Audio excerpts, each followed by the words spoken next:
السلام علیکم ورحمۃ اللہ وبرکاتہ. ہوپ سو آپ لوگ خیریت سے ہوں گے. Welcome to my channel. آج کا ہمارا ٹاپک ہے separation of East Pakistan and emergence of Bangladesh. مشرقی پاکستان کی علیحدگی اور بنگلہ دیش کا قیام.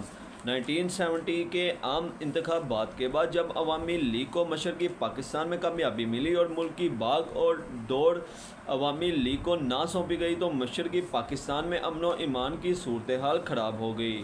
ان حالات کو سنبھالنے کے لیے chief martial law and administrator general Yahya Khan نے وہاں پر ایمرجنسی لگا دی. پاک فوج نے امن و امان کی صورتحال کو بہتر بنانے کی کوشش کی لیکن حالات روز بروز خراب ہوتے چلے گئے کیونکہ وہاں پر مکتب باہنی نامی تنظیم فسادات پھیلانے میں مصروف تھی. ان حالات میں 25 مارچ 1971 کو ذوالفقار علی بھٹو جنرل یحییٰ خان اور شیخ مجیب الرحمان کی ڈھاکہ میں ملاقات ہوئی تاکہ حالات کو پرامن بنایا جا سکے. یہ مذاکرہ بغیر کسی نتیجے کے ختم ہو گئے. کشیدہ حالات کے بعد لاکھوں کی تعداد میں بنگالیوں نے بھارت کی طرف ہجرت کرنا شروع کر دی. بھارت نے بنگالیوں کی مدد کا سرکاری طور پر اعلان کر دیا. بھارتی فوج نے باغیوں کو اسلحہ دیا اور ان کی تربیت کرنا شروع کر دی جس کی وجہ سے پاکستان اور بھارت کے مابین حالات خراب ہو گئے. جنرل یحییٰ خان نے فوج کی مزید دستے مشرقی پاکستان روانہ کیے جس کے نتیجے میں پاک فوج نے بیشتر علاقوں پر کنٹرول حاصل کر لیا. حالات کو دیکھتے ہوئے بھارت نے مشرقی پاکستان پر اپنی فوج کی مدد سے حملہ کیا. مشرقی پاکستان میں موجود پاک فوج نے 2 ہفتوں تک بھارتی فوج کو روکے رکھا. جب ان کے پاس رسد ختم ہو گئی اور مغربی پاکستان سے مزید امداد نہ پہنچ سکی تو بھارت اپنے ناپاک ارادوں میں کامیاب ہو گیا.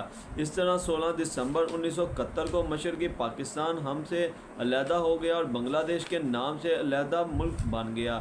اسی طرح مشرقی پاکستان کے جو علیحدگی کے اسباب تھے وہ یہ تھے. مشرقی پاکستان کے علیحدگی کے اسباب میں پہلے آتا ہے جغرافیائی فاصلہ جیوگرافیکل ڈسٹینس. مشرقی پاکستان اور مغربی پاکستان کے درمیان 1000 میل کا فاصلہ تھا.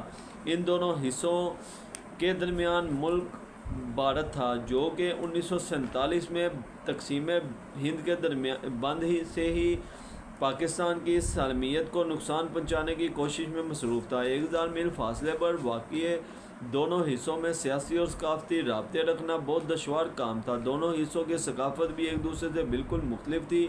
مشرقی پاکستان دوسرے صوبوں کے مقابلے میں معاشی طور پر پسماندہ رہا. اس سے مقامی آبادی میں احساس محرومی پیدا ہوئی جو مشرقی پاکستان کی علیحدگی کا ایک سبب بنا. دوسرا جو اس کا پوائنٹ ہے وہ ہے تجارت و ملازمت پر ہندوؤں کے اثرات. مشرقی پاکستان میں تجارت و سرکاری ملازمتوں پر کافی تعداد میں ہندو چھائے ہوئے تھے اور ایک خاص منصوبے کے تحت لوگوں کے اندر علیحدگی کے جذبات کو ابھار رہے تھے. اس کے بعد آتا ہے پوائنٹ معاشی پسماندگی. مشرقی پاکستان معاشی لحاظ سے پسماندہ علاقہ تھا. کسی بھی حکومت نے اس علاقے کی معاشی پسماندگی کو دور کرنے کے لیے خاطر خواہ اقدامات نہ کیے. ایک پوائنٹ اس میں آ جاتا ہے ہندو اساتذہ کا کردار. مشرقی پاکستان میں تعلیم کا شعبہ بری طرح ہندوؤں کے کنٹرول میں تھا. انہوں نے بنگالیوں کو پاکستان کے خلاف پوری طرح تیار کیا اور ان کے جذبات کو ابھارا. اگلا ہمارا پوائنٹ آ جاتا ہے زبان کا مسئلہ.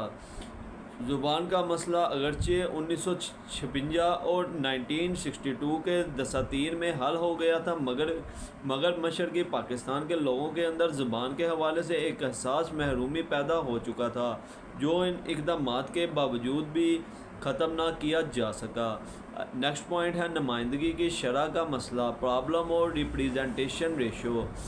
مشرقی پاکستان کی آبادی 56% تھی اور وہ آبادی کی اکثریت کی وجہ سے نمائندگی کا حق چاہتے تھے. اگرچہ انہوں نے 1956 اور 1962 کے آئین میں برابری کی بنیاد پر نمائندگی قبول کر لی تھی مگر انہیں ان کے جائز حقوق نہ دیے لہٰذا ان میں مایوسی پیدا ہو گئی.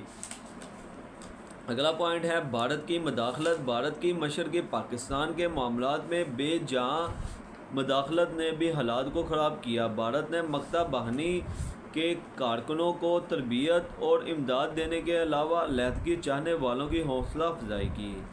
ہوپ سو گائز آپ کو ہمارے ٹاپک بہت انٹرسٹنگ اور اچھا لگا ہو۔ ملتے ہیں نیکسٹ ٹاپک اور نئی ویڈیوز کے ساتھ۔ اللہ حافظ۔